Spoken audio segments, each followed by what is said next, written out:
Mind over, mind over, mind over matter. Now you can get every record ever recorded.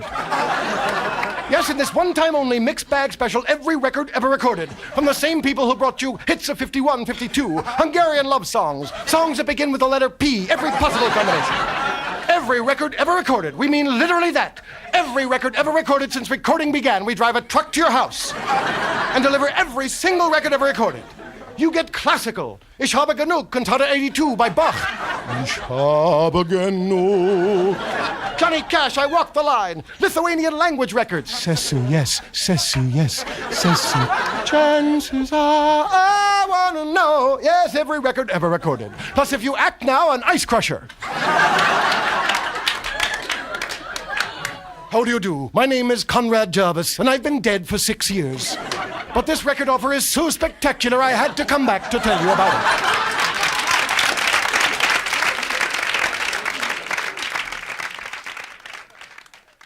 I do offbeat impressions. What's the use of doing Jimmy Cagney? Everyone else does. I do Isaac Newton. Well, who can check, you know? I do Fred Capicella. You may remember, Fred called the races at Aqueduct, Belmont, Hialeah faithfully and brilliantly for 37 years and just retired. Good afternoon, racing fans. This is Fred Capicella. The track is fast, the day is clear, and I talk funny. That's Fred Capicella. That can mean only one thing. It is now post time. The horses are on the track.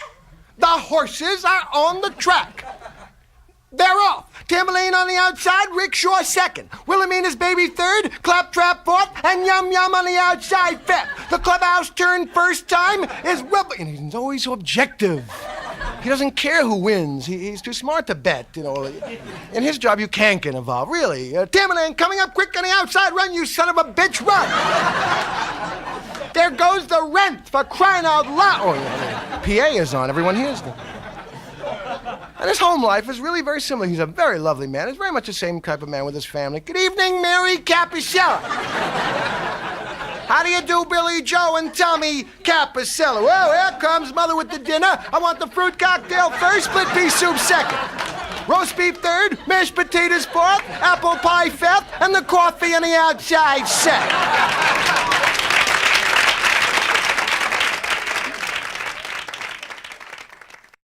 See the tennis match, the Billie Jean King, Bobby Riggs? A good example of something like how a man's eyes could really be clouded. Jimmy the Greek Snyder, the best odds maker in the U.S., they say, right, had it 5-2 against her. You know, he thinks, I guess she's just a gal, after all, just a gal, you know.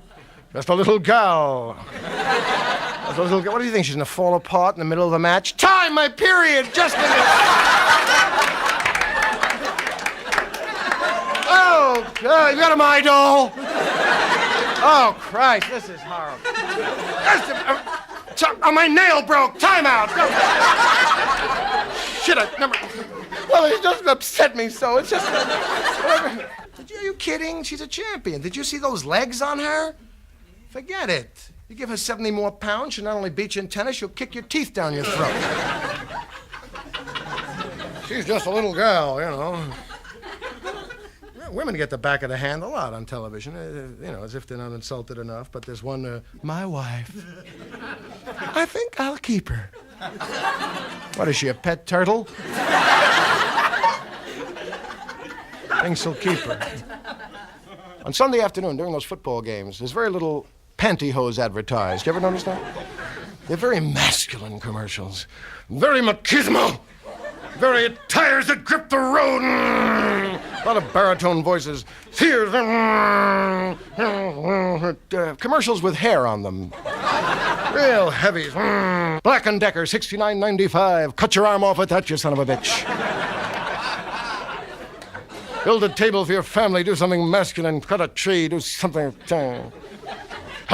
This Sears Die-Hard battery will start these 5 cars in Minnesota and screw your wife at the same time. Why? Because it's a Sears Die-Hard. It starts and lasts and gives and performs and doesn't quit as long as you won't. Fraudulent, silly commercials, amateur commercials. There's a one where a man, instead of paying an actor to do his commercial, he does it himself, the hair pieces. Oh. Would you believe that I am wearing a hairpiece? This 100% undetectable hairpiece can be yours. Hard to believe? And here's the clincher. Listen to the selling point. And I wouldn't lead you wrong for a very good reason. I'm the president of the company. How's that for logic, huh? What possible motivation could I have for leading you wrong about this toupee? I could accept this moronic approach if it were 100% undetectable. If it were 4% undetectable. Worst thing I ever saw. You ever see that thing? The first time the commercial ever came on the air, I didn't know what it was for. I was watching television. It came on. I went, look at that guy with a wig. Oh, it's for toupee? Oh, my Lord. Oh, Henry. No. Children under 2 years old are not fooled by that. Daddy, funny hair to me. Australian Aborigines are not fooled by the wig.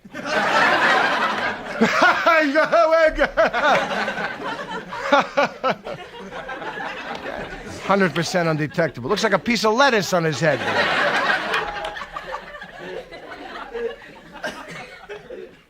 Saw Gerald Ford's inaugural a little while ago. My fellow American.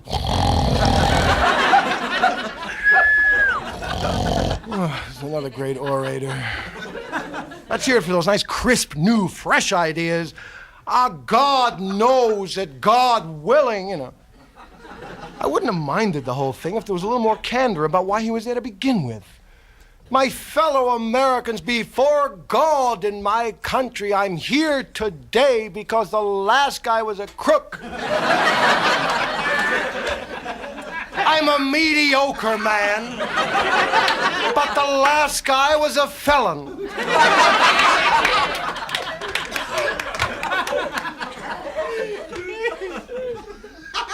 Agnew, what class? At $1,400 payments and sneaky. They were a man in his position. Here's $1,400, Ted, and Merry Christmas. Which way out? I can't go out the front way. Here's a turkey for you, too, this year. A wonderful job you're doing for us. $1,400, Ted. What class, huh? He was the law and order cat. Tell me, there's too much permissiveness. Permissiveness. Oh, my Lord. Oh, I know, if I get caught robbing an A&P, permissive, I want the Agnew punishment, please.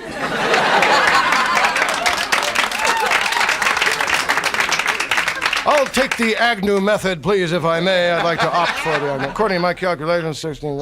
you owe me 60 days. I'll take it in cash, thank you. I have to get out and go home. So. I believe in deterrence. American Airlines, Gulf and Western, 3M Company, heavies, accused of thousands and thousands of dollars in illegal contributions, right? I gave him a nice slap on the wrist. Some of the biggest corporations in the world, they paid a $5,000 fine. Oh, my God, they must have racked the board of directors. Oh, what are we going to do now? 5 big ones, man. What if the stockholders find out? What are we going to do? We got to raise that. How much you got on you? Think they might try it again, possibly? You know who's an establishment figure, you could say a square figure, who I have respect for? Neil Armstrong, the first man on the moon. And with good reason, too. No one stops to think about how honest, among all these creeps and crooks and crumbums and Agnews, that there is a guy like this. Do you realize what he could have made personally by being the first man on the moon? He could have set himself up for 26 lifetimes in his family. All he has to do is set his foot on the moon and go, Coca-Cola! A giant step for mankind, a medium-sized step for you, a small step for him. That's it, millions. Agnew wouldn't even had that proportion of class. He'd put his foot on the moon and go, Sam's Tailor Shop, Baltimore. We press, you wait. Here's 1,400, Ted, and a turkey. Nice announcement on the moon. Good. If you get to the sun, maybe you can mention it again.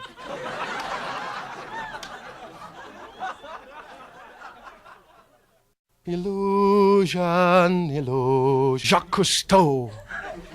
That's illusion. It's a wonderful show, the undersea adventures, but you see an hour of adventurous dynamite, the greatest, right? You don't realize it took 6 boring months on ship to make that 1 hour. You see Frenchmen with those woolen caps and you wish you were they, and they're fabulous. You don't see the 22 angry, horny Frenchmen on that ship there who get on each other's nerves with temperament and switchblades and cranky, I kill you, Marcel! Don't step closer, I cut you! I can't stand your singing! Stop that singing! I hate you, sucker.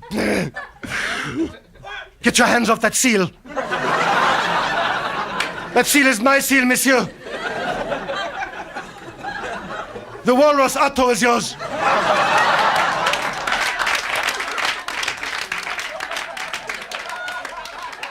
Monsieur Cousteau, give me the seal in the Dardanelles! I'll kill you! Hello. 126 unfortunate Americans suffer from Jurgen's myasthenia, a dreaded disease in which the nose mysteriously slides off. There is no known cure for Jurgen's myasthenia, but there is hope. Oh, jeez, hope! Are you kidding me? Hope! They don't even have the laboratory set up for this one yet. I think put the Bunsen burners in here. I think we can... Let's see. Do you like coffee or Sanka when you work, doctor? How do you spell this disease? Or should we call it a syndrome? Oh, my God.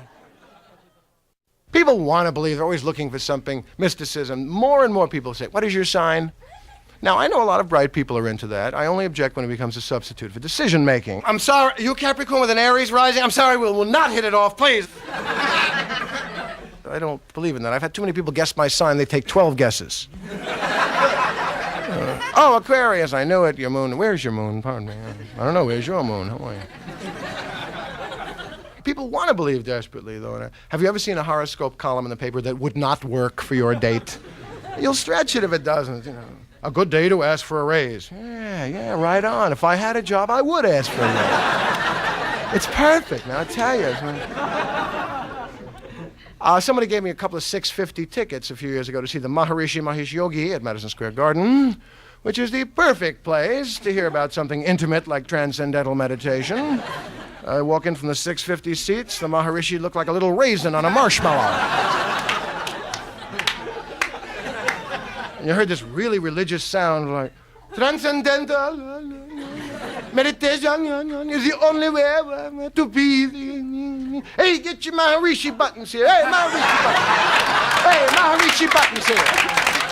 20 cents of, hey, get a Maharishi candy apple, hey, eat the Maharishi right here. You get a little piece of Maharishi, hey, 25 cents, pass it down, don't disturb me, man.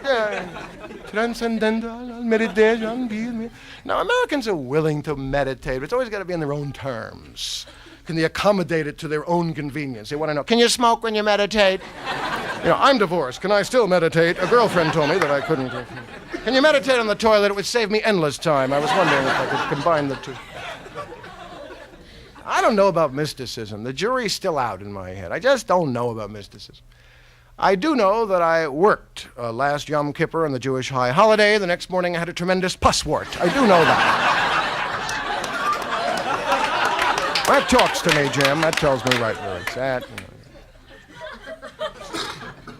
I first really wanted to be a comedian in the fullest sense in the Borscht Belt. In the hotels in up New York State, I was a college student working at the hotel, and I used to see the shows on Saturday night, pure showbiz, and the comedian was my favorite.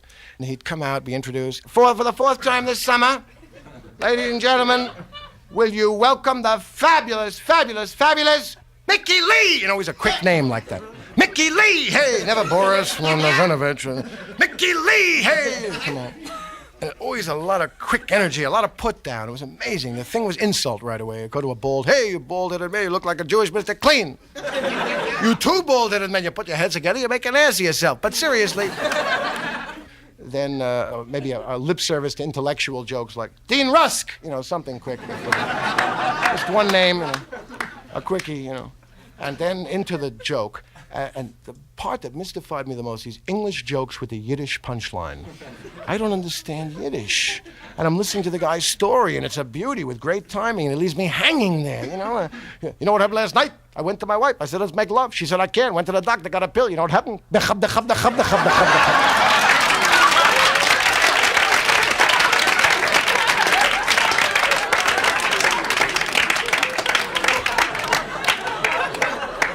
always have to ask an old man, pardon me, what did he say, sir?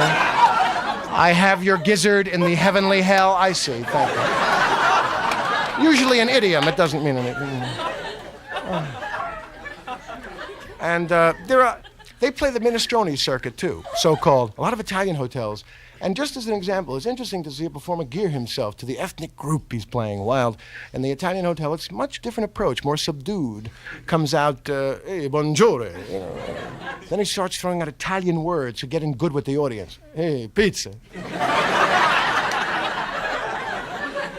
But seriously, lemon ices. But I want to tell you, biscuit to a Tony. Tony Canigliaro. Gino Capoletti. Okay, they're hot. They're perfect. They're blazing now. He goes into the joke. Know what happened last night? I went to my wife. I said, let's make love. She said, I can't. Went to the doctor, got a pill. You know what happened? Which is literally translated the Italian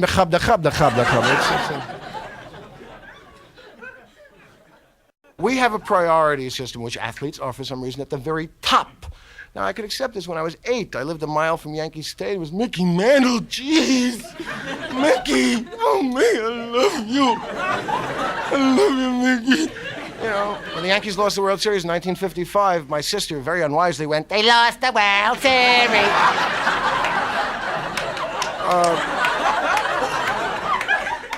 When they got me off her throat some 10 minutes later, it was then my father said, what'd the Yankees ever do for you? It sobered me, you know, a little bit. You know, I'm 31 now. I have other priorities. Mickey is not that well-rounded. Great, I idolize great ball player, but he's not that complete a person. I saw him in that Brute commercial. There's not too much happening up here in the old head. And I'm sorry. He had 3 words to say. I like Brute. He had to take one word at a time. Cut, Mickey, great. Now, that's just fabulous, Mick. Willie Mays, one of my favorites for years. I mean, all-time greats, right? Willie, a great gentleman, great ball player, not too much happening. PM Song, we like to feel good and smell good and,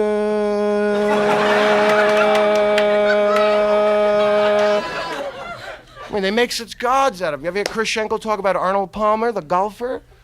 Like he was a religious figure of some sort. That was courage on the 13th hole, Byron. Right into a win. What a man, what a putter, what a citizen, what a millionaire, what a fabulous private pilot, what a human being, what a citizen, what a... Let's go. Priorities, let's go, you know. What a terrific hero system. You know, Joe Namath, who's a very nice guy. I've done some of those talk shows with him. But this sexist thing they keep on plugging home till it's endless. You know, watch Joe Namath get creamed. Joe, the girl's always a girl. You know, there's nothing I like better than good hot buttered popcorn and a nice piece of ass. You know. Every possible product becomes a sex thing, you know. Look who gets the girl in the society, right? In my mind, a true hero, American hero. Dr. Jonas Salk discovered a cure for polio. He probably can't even get laid.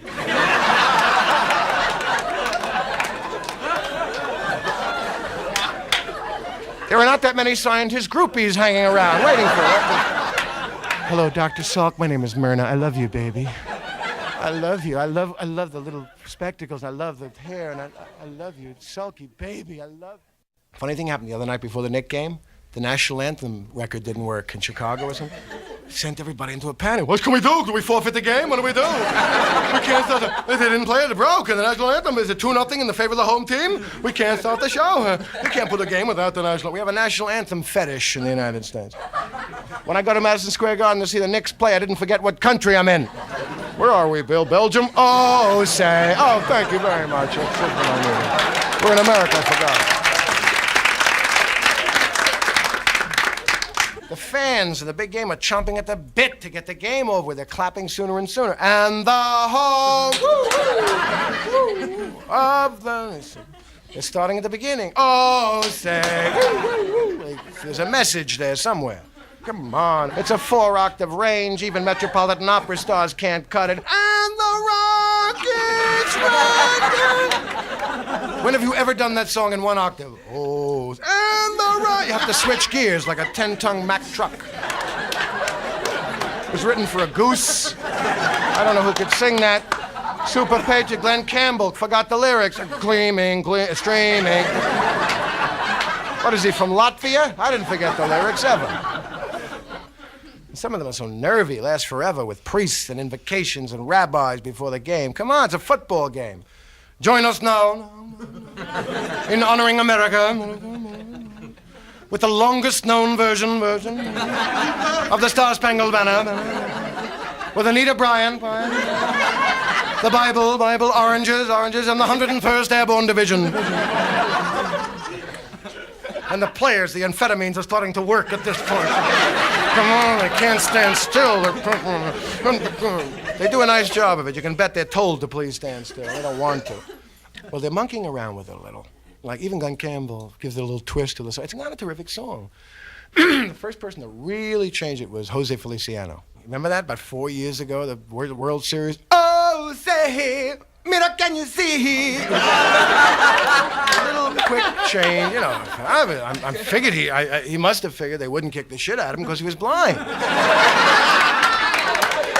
Bravest thing I've ever seen. Plus, it was a dynamite song with him. I'm sure it was good for at least 1,000 letters. Don't you ever sing the national anthem that way again, you stick bastard! I'll kill you and all of your family. Signed, unsigned.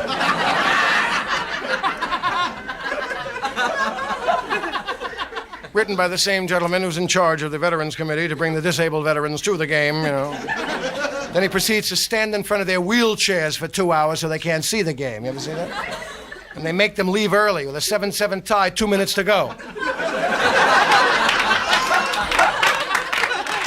Can we just stay an extra minute? Look, they're nice enough to let you in for nothing.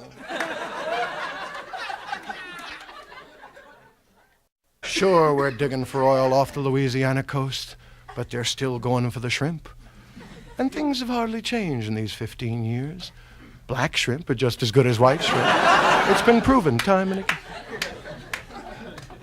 We'd like you to know. Okay, thank you. How about the refinery you have on the Jersey Turnpike near Newark? Oh, God, near Newark there? So like 10 miles of universal fart for all the world. We'd like you to know, yes. We'd like you to know we got a plant that stinks up 15 square miles up on the Jersey Turnpike.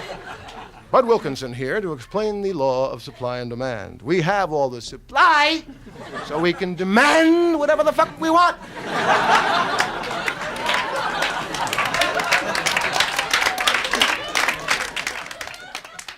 I've been traveling so much, more than I ever have in my entire life. Met interesting people, met the great stars of rock and roll. Rock and roll's a funny business, you know. I've been doing a lot of rock and roll concerts. I show up on time, they never have to worry about me. Rock acts are not known by producers to be particularly reliable. There is a lot of night of the concert going about the producer. Where are the amplifiers? What do you mean they're in Kansas City? They're supposed to, where are the roadies? The roadie's hallucinating, thinks he's Abraham Lincoln. You're not Abraham. Where are the large things with the dials on them? You know. The kid just drove a truck from Portland, Oregon to Chicago in 2 hours. You can't deal with him, you know.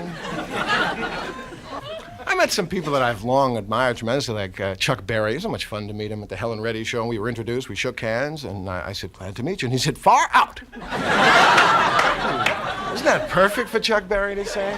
It's so perfect, you know. Far out, you know. I mean, it would have floored me completely if he had said something like, hi, Bob, this Watergate thing has got me up a tree. You think he's lying, the one today? I don't know. Just a minute. Down in Louisiana, down in New Orleans. Fellas, that's a B flat, you know.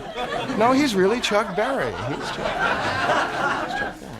I met Dr. John the Night Tripper. I was doing the midnight special, and I had been going around doing his song to myself for an entire weekend, and it must have been the right place.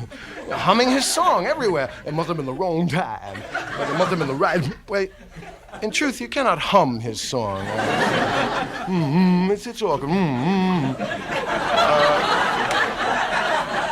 I mean, that song, you give it your all wherever you are, in an elevator, and it must have been the right place. Excuse me. It must have been the wrong time. You pull that hand back. It must have been the right place. So here I was, and I got a report to the midnight special, and there's Dr. John the Night Tripper waiting to go on in about 15 or 20 minutes. I say, hey, Dr. John, I just want to tell you how much I dig that song. Must have been the right place. And it must have been the wrong, and I really gave him a good one, especially. Must have been the right time, but it must have been the wrong place. And I said, Dr. John, that is too much. Tell me, how'd you do it? He went,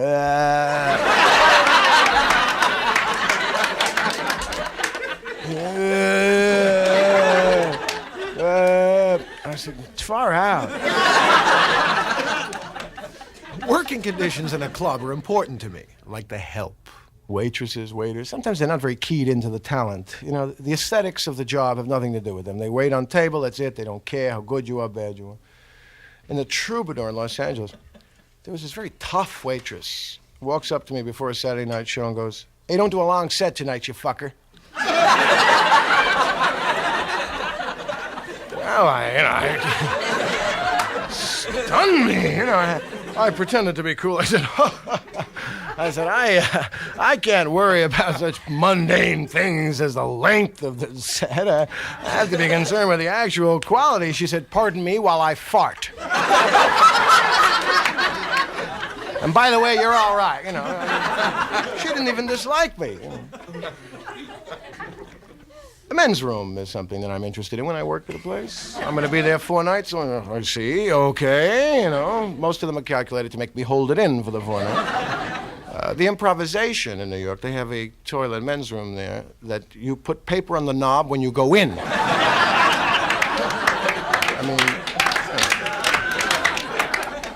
You flush with your foot over there. Strictly, no hands up in the air like a surgeon before the operation, Boom, hello, how are you?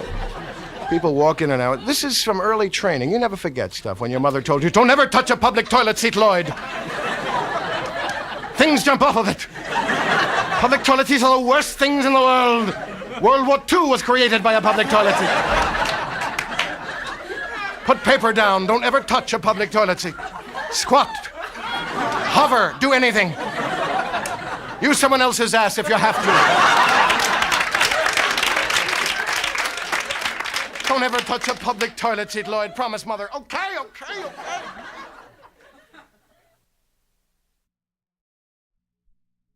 There'll be a test on this immediately afterwards. So pay very careful attention. The multiple choice are going to be a bitch. It'll be A, B, C, and D, but E this time, too. Plus, they're going to be very much alike. Shades of difference. You're all flunking. Have a nice Thanksgiving vacation, by the way. There's no chance of any of you passing this course. Have a nice vacation. Say hello to the folks for me. Thank you. By the way, look for jobs on the way home. You're all flunking out of school. I like a nice, obvious multiple choice. Rhinoceros, giraffe, elephant, mouse. Okay. Mouse different, Comforting is true and false is very comforting. When you walk with the true and false in your mind, you have at least a 50% chance. And if you have a long neck and a pair of good eyes, you have a 75% chance. I'm just looking at the window, Miss Crinion. No, I wasn't looking at his paper. That person never learns how to fill out a form as long as he lives. Is it last name first? Is the address below or above the line? Is it today's date or the date it becomes effective? Well, how about blind dependents under 65? Do they count? I wrote in the space for office use only. Can I have a new card, please? Thank you. Can I borrow your date of birth, please? Well, I know I have one, but I just feel so much better if I borrow yours. You were definitely born that day, though. It's a proper day to be born. Okay. How about a nice essay question? That was nice. If you're creative, nothing like a nice essay question. You can generalize, you can dispute facts, you can bullshit your way through.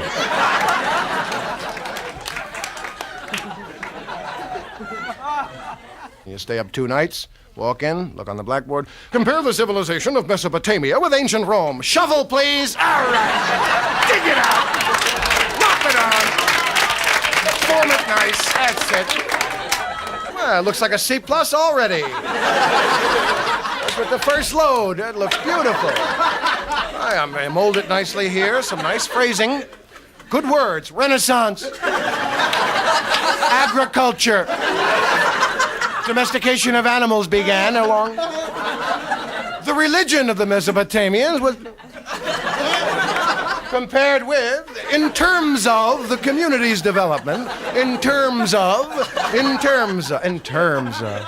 That's a great hack intellectual expression, overused. In terms of the community's involvement with in terms of. They use it in terms of my father's visiting tonight. Well, I thought that perhaps.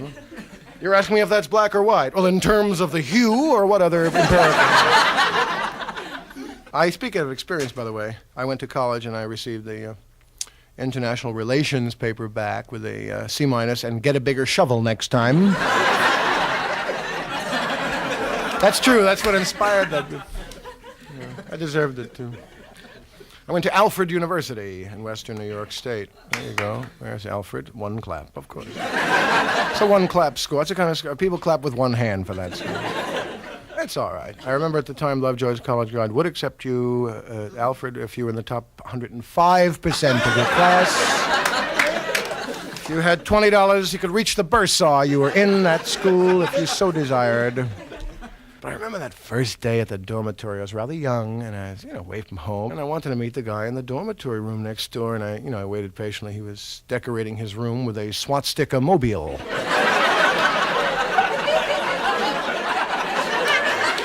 I seem to recall a brief call home to my mother, and I said, "Get me the fuck out of here! Mama, the boy next door is..."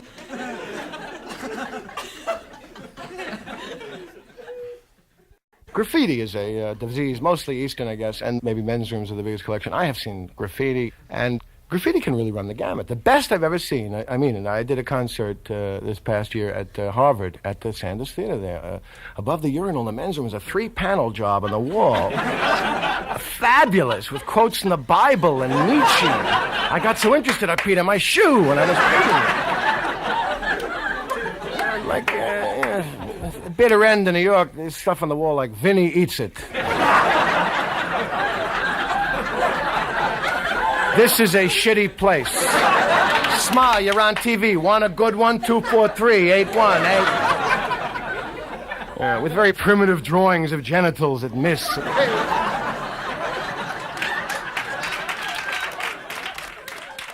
There's a lot of no-news on television. You ever notice that?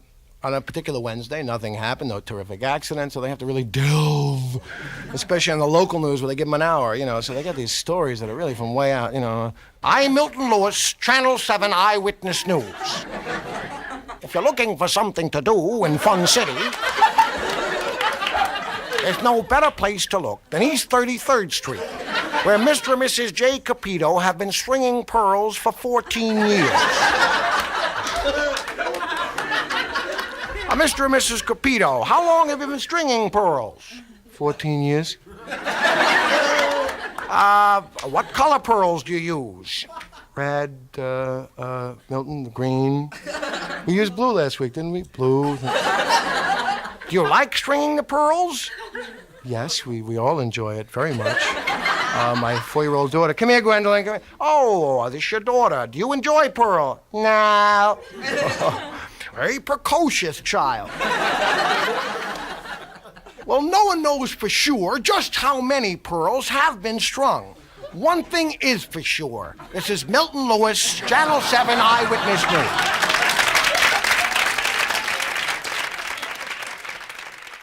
This was the year that the officials were elected and appointed their appointees, and 9 months into the year became massively retarded. Well, I don't know. It was my job, and I didn't see it. Well, I guess I was overzealous, maybe. Well, maybe I was overzealous, or OZ, as we call it in the profession. It's natural for us to be overzealous sometime. Well, the best of my recollection, it may have been the unwitting overzealousness of an inoperative band of recollections. I think we're being entirely too suspicious. Why would anyone think that the tape would be tampered with? What kind of kooky, crazy, nutty idea? Just because Haldeman gets a chance to take the tapes home, it could get him 20 years. Then when the committee found out he took it home, they said, Mr. Haldeman, you took it home? And he said, yeah. The best of my recollection. Yeah. He's got nice, gentle eyes, doesn't he? Yeah. Believe me, he'll come back later with the next blockbuster. Wound up with a little hum in it. You'll have excuses like from childhood in schools. My dog ate my homework. In my opinion, there was always a hum. We're not entitled to know everything. This is top secret code. They got to run the government. Nixon and Haldeman and Ehrlichman were having a conversation, and Nixon said, and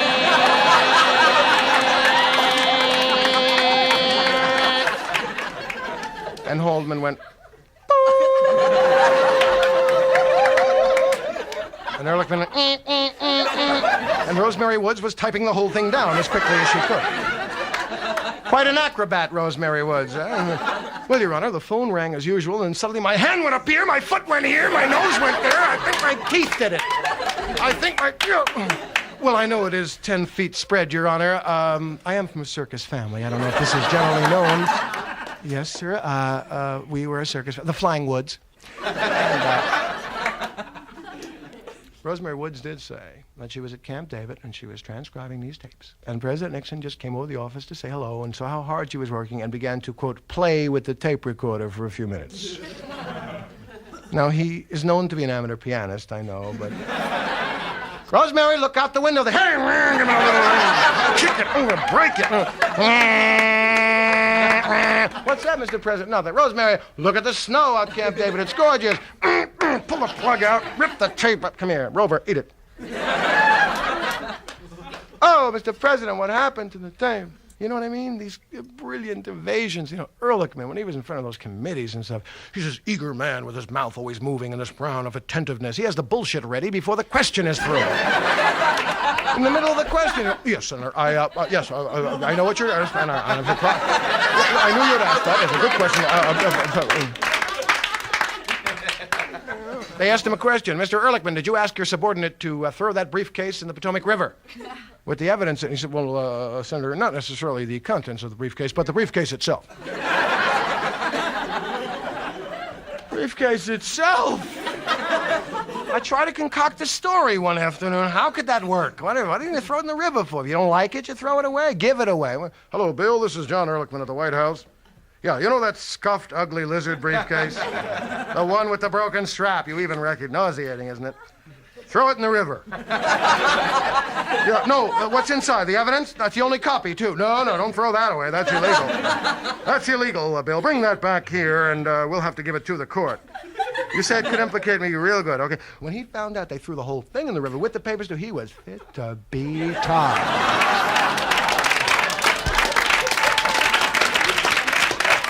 The man was inconsolable. He went, shoot. The man went, gum by darn. The man went, can't I ever get a simple order followed around? He was just so furious. The best of my recollection, Senator, recollection is a word I heard 3 times till last spring. Certainly it was a festival of recollection. The best of my recollection, Senator, his recollection and my recollection are just not the same recollection. Maurice Stans, the great cooperative witness, every answer was one syllable, even that he had to ask his lawyer. Talmadge was questioning Stans, and it was revealed to America that Maurice Stans is a member of the Accountants Hall of Fame, which I thought, everyone let that go. Is that incredible? Well, Mr. Stans, we know you are an esteemed accountant, and in fact, you are a member of the Accountants Hall of Fame. The Accountants Hall of Fame.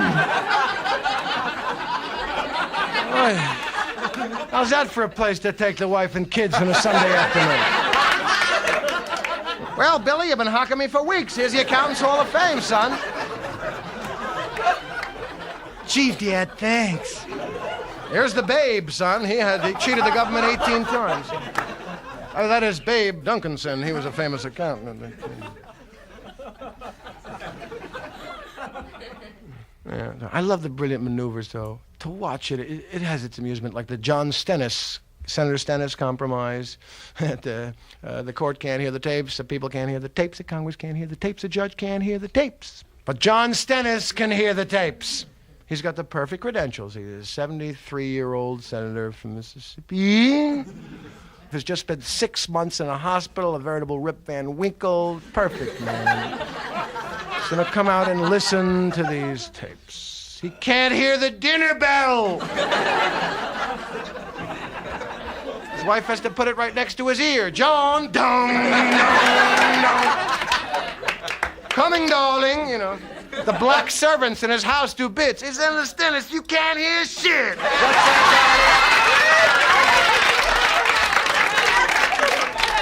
What's that, darling? What's that, darling? I'm coming, darling.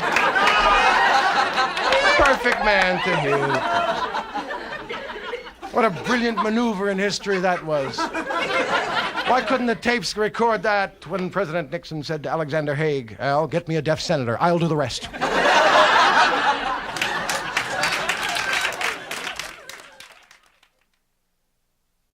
When I was 11 years old, I was sitting in the audience of the Gary Moore show in the afternoon.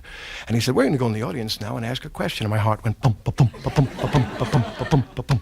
And they set out the thing, and the answer to the question was the year 1927. It's too boring to tell you what the question was. And he walked down the audience, and yeah, and I said, I know that's 1927. And he said, well, you're a little young to give money to, but here you are, $1. And I said, $1? Where's the Polaroid land camera? Where's the luggage? The last guy yesterday got luggage. Get the kid out of here. I got luggage. The other guy got luggage. Why can't I? Where's the luggage? The dinner for two at the Cattleman. Beef and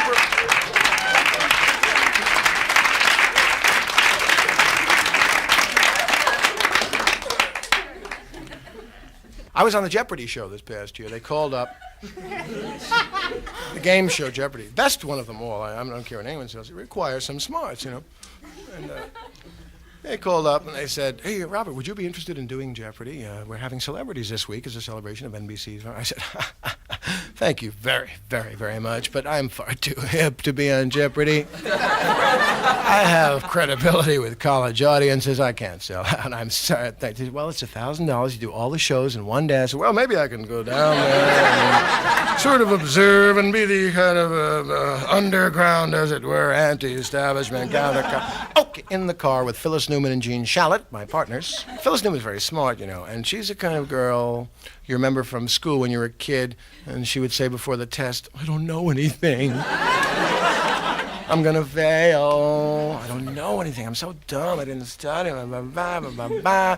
When the test comes, she hands in her paper in 5 minutes, gets 100, spends the rest of the time putting the reinforcements on her loose leaf. Now, there is a little jeopardy in going on Jeopardy, if you have any self-respect, because it is a very difficult game. And this fear of dumbness. This fear of going in front of 3 million people. You know, Phyllis Newman, $6,600. Robert Klein, just watching. Okay.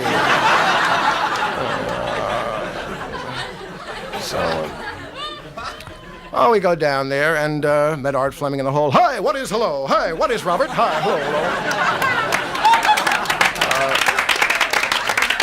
Art has been doing this show a very long, long time, and he carries around a little horn like Clarabelle. What is Shakespeare? What is hello? He talks. By the way, Art Fleming is Don Pardo. I don't know if this is, they actually are the same person. They switch. The contest began. It seemed like the practice round. Phyllis Newman was still listless, and I don't know anything. Come the actual game, she suddenly knew anything. What is Shakespeare? What is politics for 80, please? Robert Klein, just watching. Okay. Left me in her dust the first go round.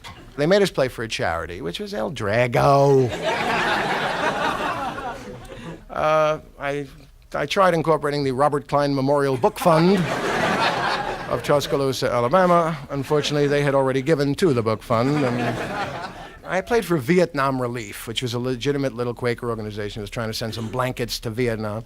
Drop in the bucket, and he kept on lopping it on Art Fleming. The pressure was intense. These wonderful people playing for charity. Watch this, Kept on saying these wonderful people, okay? These wonderful people. And the pressure, there was no consolation question. If I would have gotten wiped out, an entire Vietnamese village would receive a Jeopardy game.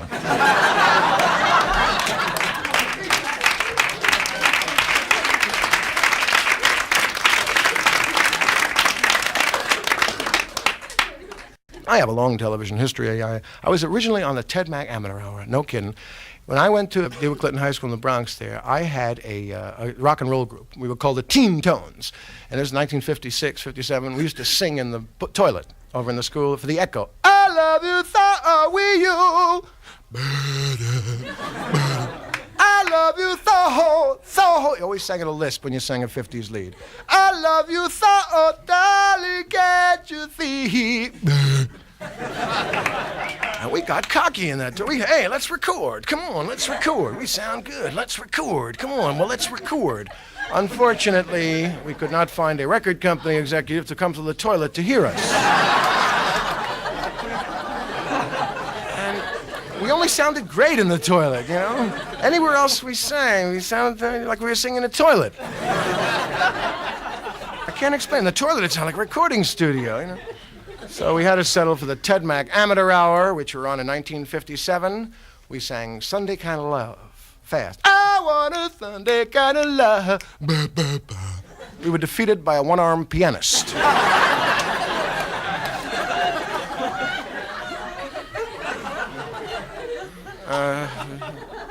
Interesting voting, too. I had a cousin that kept on calling up and tried to, hello, one vote for the Teen Tones, please. You know, thank you very much. Hello, one vote for the Teen Tones, please. Kept on changing her voice. So one time she figured there must be a lot of people, so she tried this. Hello, I'm calling from my girls' club. Can we have 12 votes for the Teen Tones, please? Thank you very much. Hello, this is the tuberculosis ward at Montefiore Hospital. Can we have 126 votes for the Teen Tones, please? They're just fabulous. Thank you. Hello, this is the third-tiered Yankee Stadium calling. 14,000 votes for the Teen Tones, please. Thank you very much. Hello, this is the governor of Utah calling. It's unprecedented. 600,000 votes for the Teen Tones. And 38 votes for the one-armed pianist. He's all so marvelous. Thank you.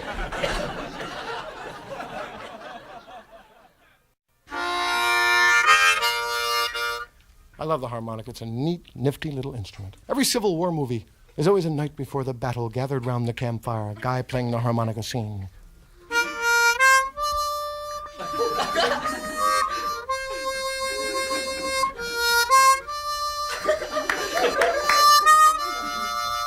Where are you from, boy?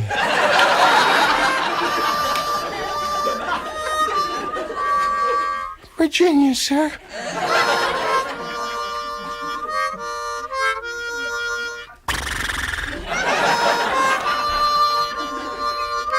Boy. Yes, sir. You ever been in a battle before? No, sir, but I'm aiming to. Boy. Yes, sir. You better stop playing that goddamn harmonica. One time, just idly, I was sitting in bed, and I put it in my mouth and breathed. And it played a tune like my breathing.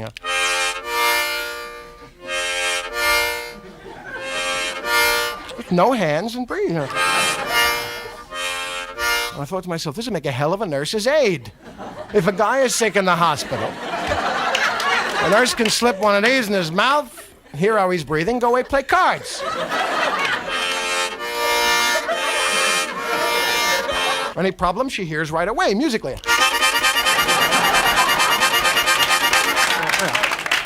Shoves the oxygen in his mouth and saves him. If he should happen to expire, I love that word, that's what hospital, I'm sorry he expired yesterday at 2 p.m. Is that pomposity? I'm sorry he expired yesterday. You don't know if it's a man or a library card. I'm sorry he expired. Please, we could have renewed the son of a... Why don't you tell her, can we still bring the candy? I want to die. I don't want to expire. At least if he expires, it ends on a nice exhale. A major chord, very final sounding. Dig it.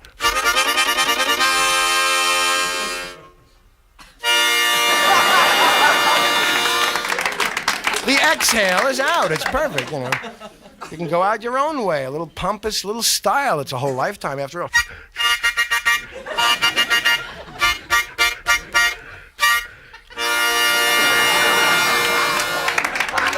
Funky.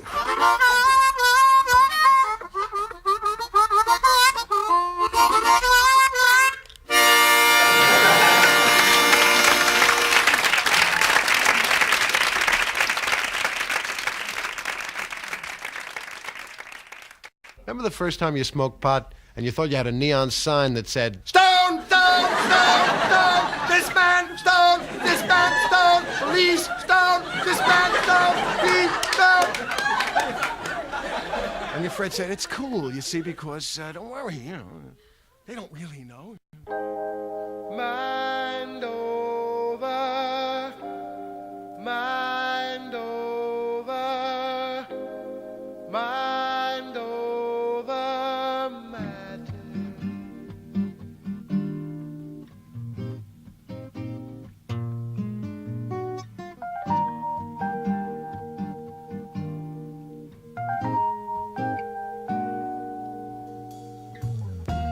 When I was small, I used to take anyone's dare. I'd suck a lemon and still smile.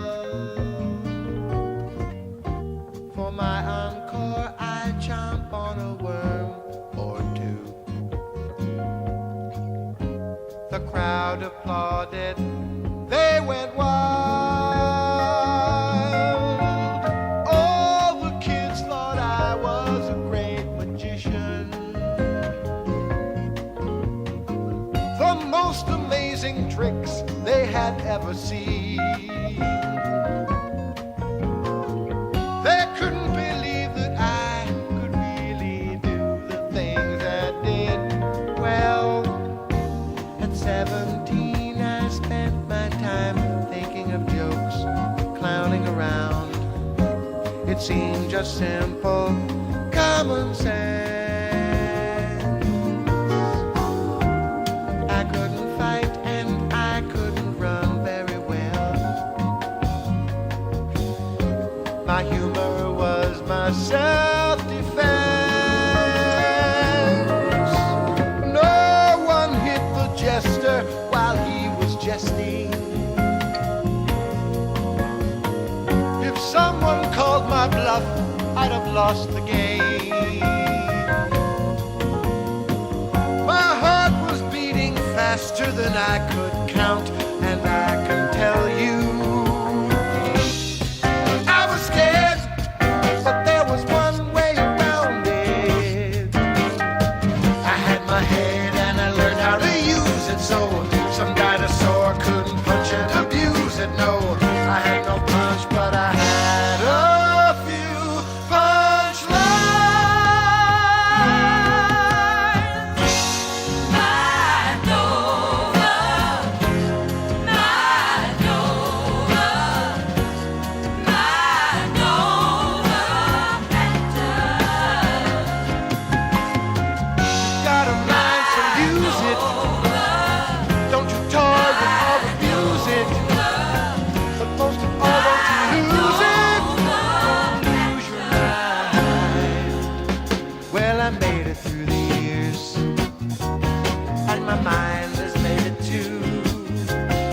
If you take good care of your mind, It'll do the same for you. Don't you be the guy who always wondered why the things he couldn't do.